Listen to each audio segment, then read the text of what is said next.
Hello and welcome to the Liftbridge Kitchen. I'm Brad Glenn, one of the co-owners at Liftbridge, and today we're going to talk about some cheese and cheese dip.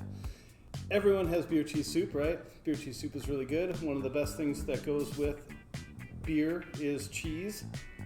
And one of the best ways to get that in your mouth is to have a beer cheese dip. So aside from the soup, dip is going to be a little bit thicker. Use it for dipping, great at parties. You can keep it warm, travels well, and reheats pretty well as well. So we're going to make an awesome beer cheese dip with our elevated amber. A lot of people use IPAs for beer cheese dip and beer cheese soup. A lot of times with the IPAs, the hops can get a little bit overly bitter.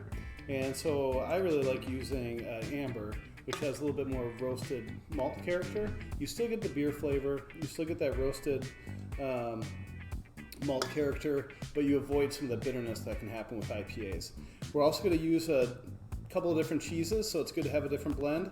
So we'll use some gruyere, we're going to use some smoked gouda, just for that nice little smoky flavor, and then we're going to use some Jarlsberg Swiss, and that provides a little bit of tanginess to that beer cheese soup or beer cheese dip. So what always you want to start with is your pan, and you want to start with a roux. You're going to make a roux with some butter and flour, and then we're going to add beer and cream, and then we're going to whisk in these cheeses.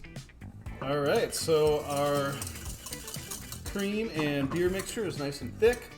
We want to turn down the heat a little bit, and then we want to start adding our cheese in 3 parts. And we'll whisk it really nicely.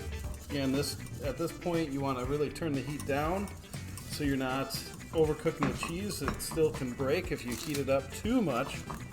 So we'll wait till that gets incorporated in. So we add our gruyere. We'll whisk that in.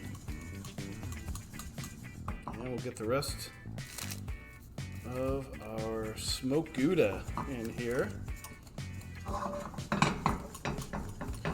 So we'll keep whisking this over really low heat for just about 30 seconds, and we'll be ready to serve.